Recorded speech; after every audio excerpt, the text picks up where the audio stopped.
स्वागत है आप सभी का एक नई वीडियो सीरीज में। मेरा नाम है एचपी सोलंकी। दरअसल जम्मू कश्मीर भारत की पहली कैनविस मेडिसिन परियोजना का नेतृत्व कर रहा है। बताते चलें यह प्रोजेक्ट CSIR और IIM जम्मू का भारत में इस तरह का पहला प्रोजेक्ट है। इस प्रोजेक्ट की शुरुआत पीएम मोदी के नेतृत्व में एक कनाडाई फर्म के साथ निजी सार्वजनिक भागीदारी में शुरू की गई है। इस पहल के तहत विभिन्न प्रकार की न्यूरोपैथी, मधुमेह रोग आदि के लिए निर्यात गुणवत्ता वाली दवाओं का उत्पादन किया जाएगा। इसमें मानव जाति के कल्याण के लिए विशेष रूप से न्यूरोपैथी, कैंसर और मिर्गी से पीड़ित रोगियों के लिए कार्य करने की अपार क्षमता है। वैसे जम्मू कश्मीर और पंजाब नशीली दवाओं के दुरुपयोग से प्रभावित हैं, लेकिन इस परियोजना से लोगों में जागरूकता फैलेगी। जैसा कि आप जानते हैं, CSIR IIM भारत का सबसे पुराना वैज्ञानिक अनुसंधान संस्थान है। साथ ही यह पर्पल रेवोल्यूशन का केंद्र भी है। इस लेबोरेटरी की स्थापना 1941 में की गई थी। दिसंबर 1957 से यह CSIR के अधीन है। इसका उद्देश्य प्राकृतिक उत्पाद, रसायन विज्ञान और जैव प्रौद्योगिकी संचालित दवा खोज में उत्कृष्टता केंद्र बनाना और आधुनिक जीव विज्ञान को रसायन के साथ एकीकृत करना है। याद रहे, CSIR के अध्यक्ष पीएम मोदी हैं। अब आपको कैनविक्स का संक्षिप्त परिचय करा दें। यह कैनाबिक्स परिवार से संबंधित औषधि, नशीले और फाइबर पौधों की प्रजाति है। ध्यान रहे, मारिजुआना मतलब भांग, चरस और गांजा को कैनविक्स भी कहा जाता है। यह साइको एक्टिव गुणों वाले 3 पौधों की एक समूह को संदर्भित करता है, जिन्हें कैनविक्स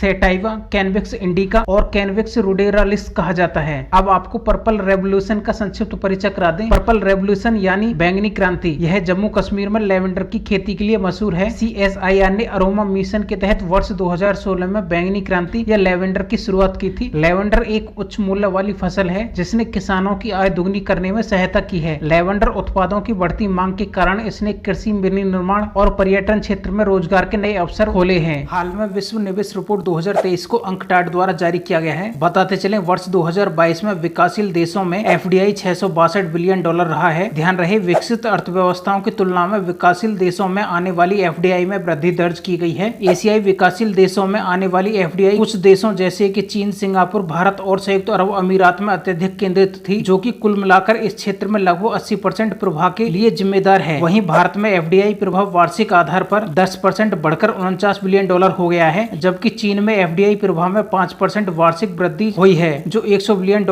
हो गया है। आपकी जानकारी के लिए बता दें, अंकटाड यानी व्यापार और विकास पर संयुक्त राष्ट्र सम्मेलन, जिसे 1964 में संयुक्त राष्ट्र महासभा द्वारा अंतर सरकारी निकाय के रूप में स्थापित किया गया था। हाल में ग्लोबल पीस इंडेक्स रिपोर्ट का 17वां संस्करण जारी किया गया है। बताते चलें, इसमें 163 देशों को उनकी शांति के स्तर के अनुसार रैंक किया गया है। इसमें आइसलैंड प्रथम स्थान पर, दूसरे पर डेनमार्क, तीसरे पर आयरलैंड, चौथे पर न्यूजीलैंड है। ध्यान रहे, भारत ने इस वर्ष अच्छा प्रदर्शन किया है, जो 126वें स्थान पर है। भारत के पड़ोसी देश भूटान 17वें स्थान पर, नेपाल 79वें स्थान पर, चीन 80वें स्थान पर, बांग्लादेश 88वें स्थान पर और पाकिस्तान 146वें स्थान पर है। याद रहे, अफगानिस्तान 163वें स्थान के साथ दुनिया का सबसे अशांतिपूर्ण देश है। इस रिपोर्ट के मुताबिक कुछ देश सेना पर कम खर्च कर रहे हैं। यह रिपोर्ट पहली बार 2008 में index institute for economics and peace द्वारा जारी की गई थी। हाल में साल्वेक्स अभ्यास 2023 के 7वें संस्करण का आयोजन कोच्चि में किया गया है। बताते चलें, साल्वेक्स भारतीय नौसेना और अमेरिकी नौसेना का बचाव और विस्फोटक आयुध निपटान अभ्यास है। 10 दिनों तक चलने वाले इस अभ्यास में दोनों देशों की गोताखोर टीमों ने समुद्री अनुभव साझा किए हैं। दरअसल साल्वेक्स 2023 के दौरान पारस्परिक रूप से सर्वोत्तम प्रणालियों से अंतर संचालनता, सामंजस्य और लाभ बढ़ाने की दिशा में संयुक्त प्रशिक्षण अभ्यास का आयोजन किया गया है। ध्यान रहे, भारतीय नौसेना द्वारा इस संयुक्त बचाव और विस्फोटक आयुध निपटान अभ्यास की शुरुआत 2005 में हुई थी। हाल में केंद्रीय ग्रामीण विकास मंत्रालय ने दीनदयाल उपाध्याय अंत्योदय योजना, राष्ट्रीय ग्रामीण आजीविका मिशन के तहत एक मोबाइल एप्लीकेशन ई-सारस लॉन्च किया है। ध्यान रहे, यह मोबाइल एप्लीकेशन ई-कॉमर्स को बढ़ावा देगा और स्वयं सहायता समूह की महिलाओं द्वारा बनाए गए उत्पादों के लिए ई-कॉमर्स पहल को जोड़ेगा। इसका उपयोग उन उत्पादों को संसाधित करने, पैकेज करने और शिप करने के लिए किया जाएगा जिन्हें ई-सारस पोर्टल और ऐप के माध्यम से खरीदते हैं। बताते चलें, यह ऐप ग्राहक के दरवाजे तक ऑनलाइन ऑर्डर लाने के लिए आवश्यक लॉजिस्टिक्स को भी संभालेगा। हाल में सरकार ने मूल्य स्थिरीकरण निधि के तहत टमाटर की खरीद शुरू कर दी है।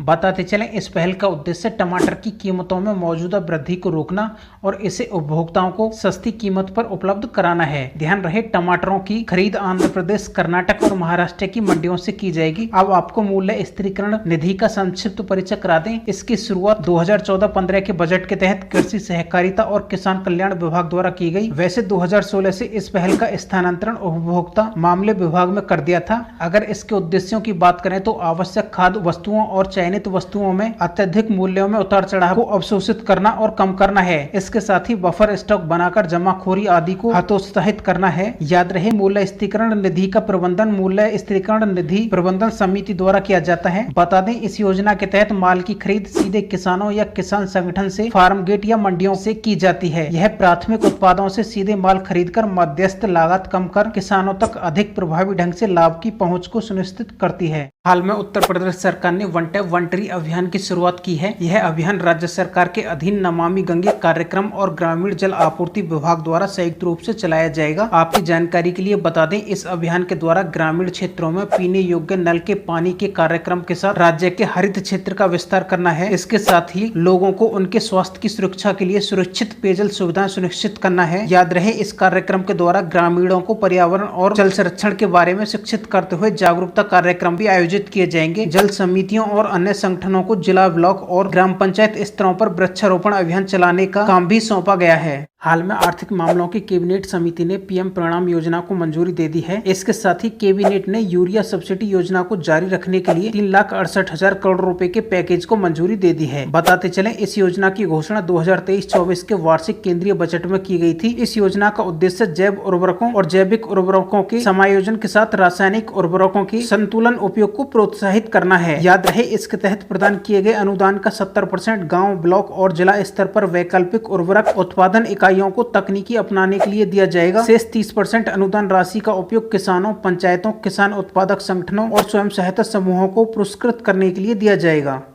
हाल में पीएम मोदी की अध्यक्षता में केंद्रीय मंत्रिमंडल ने सूचना प्रौद्योगिकी हार्डवेयर के लिए प्रोडक्शन लिंक इंसेंटिव योजना 2.0 को स्वीकृति दे दी है। इसका उद्देश्य निवेश आकर्षित करने और भारतीय कंपनियों की क्षमता को बढ़ावा देना है। बताते चलें, इसके अंतर्गत laptop, tablet, all in one PC, server और ultra small form factor device आते हैं। इस योजना का बजट 17,000 करोड़ है, जो कि 6 वर्ष की अवधि के लिए है। इससे प्रत्यक्ष रूप से 75,000 रोजगार मिलेंगे। इसका उद्देश्य घरेलू विनिर्माण को विश्व स्तर पर प्रतिस्पर्धी बनाना है और विनिर्माण में वैश्विक चैंपियन बनना है। यह योजना मार्च 2020 में शुरू हुई थी। हाल ही में विद्युत मंत्रालय और नवीन और नवीकरणीय ऊर्जा मंत्रालय ने संयुक्त रूप से माहिर नाम से एक राष्ट्रीय मिशन की शुरुआत की है। बताते चलें, माहिर का पूरा नाम mission on advanced and high impact research है। अब आपको माहिर मिशन का उद्देश्य बता दें। दरअसल बिजली क्षेत्र में नवीनतम और उभरती प्रौद्योगिकियों का लाभ उठाकर देश को विनिर्माण केंद्र बनाना और स्वदेशी अनुसंधान, विकास व प्रदर्शन को सुविधाजनक बनाना है। ध्यान रहे, इस योजना की प्रारंभिक अवधि 2023-24 से 2027-28 तक यानी 5 साल होगी। जैसा कि आप जानते हैं, यह मिशन विचार से उत्पाद तक प्रौद्योगिकी जीवन चक्र दृष्टिकोण का पालन करेगा। अगर इस मिशन की संरचना की बात करें तो यह 2 स्तरीय है, तकनीकी कार्यक्षेत्र समिति तथा शीर्ष समिति। आपकी जानकारी के लिए बता दें, इस मिशन को 2 मंत्रालयों के तहत ऊर्जा मंत्रालय और नवीन और नवीकरणीय ऊर्जा मंत्रालय तथा केंद्रीय सार्वजनिक क्षेत्र के उद्यमों के वित्तीय संसाधनों को पूल करके वित्त पोषित किया जाएगा और किसी भी अतिरिक्त धन की आवश्यकता भारत सरकार के बजटीय संसाधनों से जुटाई जाएगी। दरअसल माहिर मिशन के तहत शुरुआत में अनुसंधान के लिए 8 क्षेत्रों की पहचान की गई है। उल्लेखनीय है कि इस मिशन के तहत शीर्ष समिति द्वारा अनुसंधान क्षेत्र की पहचान और अनुमोदन के बाद दुनिया भर की कंपनियों, संगठनों से परिणाम लिंक्ड फंडिंग के प्रस्ताव आमंत्रित किए जाएंगे। बताते चलें, यह मिशन भारतीय स्टार्टअप द्वारा विकसित प्रौद्योगिकियों की पायलट परियोजना को भी वित्त पोषित करेगा। आपको यह वीडियो सीरीज कैसी लगी?